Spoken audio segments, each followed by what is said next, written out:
You are bored right now, maybe not at this exact second, but today, at some point, you felt it.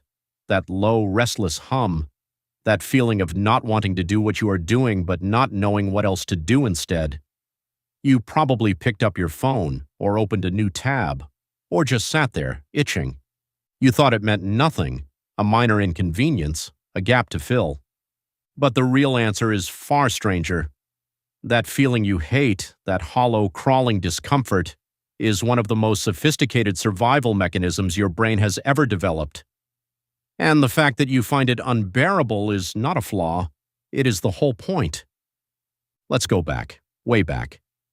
Imagine your ancestor somewhere between 50,000 and 200,000 years ago, not a caveman in the cartoon sense, a fully modern human, same brain size as yours, same capacity for language, memory, planning, emotion. Standing on open grassland surrounded by a small group of people, alive in a world that wanted to kill them. Most of the day, there is nothing to do. The hunt ended hours ago. The fire is built. The children are fed. The predators are resting. The sun is high. There is nothing happening. And then it starts, that restless hum. Your ancestor does not have a phone. They do not have a book. They cannot scroll. So they start to look around. They notice something they had not noticed before. A different kind of berry on a bush at the edge of the clearing.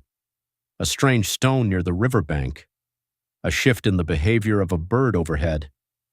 They start to think. They start to tinker. They start to ask questions that did not need to be asked yet. This is what boredom actually does.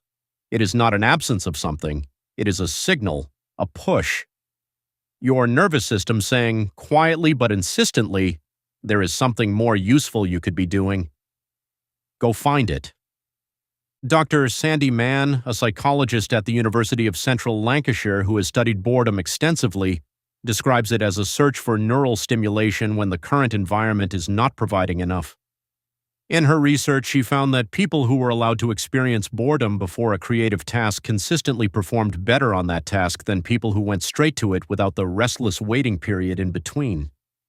Boredom, it turns out, is the brain warming up its most powerful engine, imagination. Think about that for a moment. The experience you reach for your phone to escape is the very experience that activates your capacity to think in original ways. You are suppressing a mental superpower because it feels uncomfortable. But why does it feel uncomfortable at all? Here is the part that most people miss. Boredom is not simply neutral emptiness. It carries a mild but real aversive signal. It feels bad on purpose.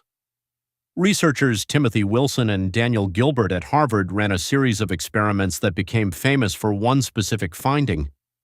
In multiple trials, participants were left alone in a room with nothing to do for between 6 and 15 minutes. The only object available was a button that would deliver a small electric shock to themselves, a shock they had previously said they would pay money to avoid. And yet in one study, 67% of men and 25% of women chose to shock themselves rather than simply sit with their own thoughts. Let that number settle. People chose physical pain over the experience of being alone with nothing, not because they were strange outliers, because the aversive signal boredom sends is genuinely difficult to sit with. It was designed to be. An ancestor who was comfortable doing nothing for hours would not go looking for new resources, new routes, new possibilities. They would sit still and eventually fall behind the ones who could not stop looking. The discomfort is the mechanism. The itch is the message. Now here is where it gets stranger. Boredom does not just drive exploration, it drives meaning-seeking. In a 2012 study published in Psychological Science, researchers led by Wijnen van Tilburg and Eric E. Gu found that when people were made to feel bored, they immediately reported stronger desires for activities that felt personally meaningful. Not just stimulating, meaningful. They became more motivated to volunteer, to connect with close friends and family, to reflect on what actually mattered to them. Your brain, when understimulated, does not drift randomly. It navigates. It turns toward what you actually care about. This is the evolutionary logic completing its circle.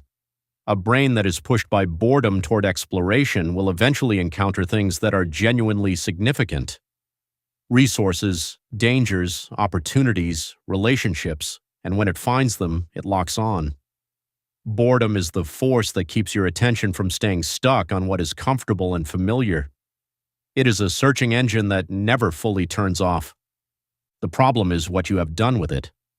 For most of human history, boredom could only be resolved by engagement with the real world, by doing something, making something, talking to someone, going somewhere new. The signal was hard to suppress because there was nothing designed to suppress it.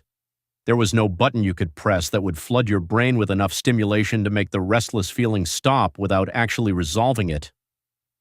Now there is. Your phone, your streaming platform, your social media feed, every one of them was engineered by teams of people whose entire job is to give your bored brain just enough stimulation to stop it from doing what boredom is supposed to make it do. Not to fill the gap with meaning, to fill the gap with noise. The loop is fast, colorful, unpredictable, and just novel enough that your brain reads it as input, as stimulation, as something while producing no actual exploration, no insight, no meaningful connection. You are feeding the signal without completing the circuit.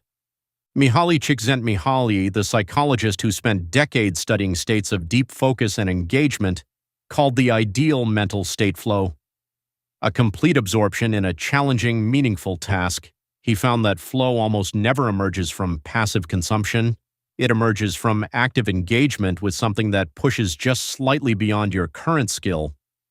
And the gateway state to flow, the thing that most often precedes it in creative and productive people, is a period of unfocused mental wandering. A period that feels from the inside a great deal like boredom. Flow requires boredom as its runway, which means every time you eliminate the uncomfortable pause, every time you fill the gap before it can breathe, you are also cutting off access to the state of deepest engagement your brain can achieve. Consider what children do when they are bored and told there is nothing to entertain them. Given time, they build things, they invent games, they create rules for imaginary worlds, they draw maps of places that do not exist. They lie on their back and stare at shapes in clouds until the clouds become stories. They are not passively waiting. They are actively constructing. The boredom triggered the machinery, and the machinery found something to build. Adults do not lose that capacity. They bury it. There is a quieter truth underneath all of this as well. Boredom tells you where you actually are. When you are in the right place, doing the right things, connected to the right people, the signal fades. Not because you are constantly entertained, but because you are engaged. The chronic, grinding boredom that many people describe, the kind that no amount of scrolling ever fully resolves, is not a sign that nothing interesting exists. It is a navigational signal that the gap between where you are and where you are supposed to be has grown large enough to register. Your brain does not know the difference between a life that needs more novelty and a life that needs more meaning. It only knows that something is missing, and it has one tool for communicating that: the restless, uncomfortable, deeply inconvenient feeling that you will do almost anything to escape. The ancient answer to that feeling was to move, to look, to build, to search. The modern answer has mostly been to mute it, but muting a signal does not resolve what it is pointing at. Your ancestor on that grassland did not find the new berry by staring at the fire. They found it by following the itch. You are built from the people who followed it. You carry in your own restless discomfort the same mechanism that pushed your ancestors to cross oceans and map continents and invent languages and build cities from nothing. Tonight, when you feel that hum, that hollow, crawling restlessness, and you reach for something to make it stop, pause, just for a second. Because what you are about to silence is not nothing. It is the voice that has been keeping your lineage alive for 200,000 years. And somewhere underneath the noise you are about to pour into it, it is still trying to tell you something worth hearing. Tonight, when the boredom comes, you already know what it means. The question is whether you will let it finish its sentence.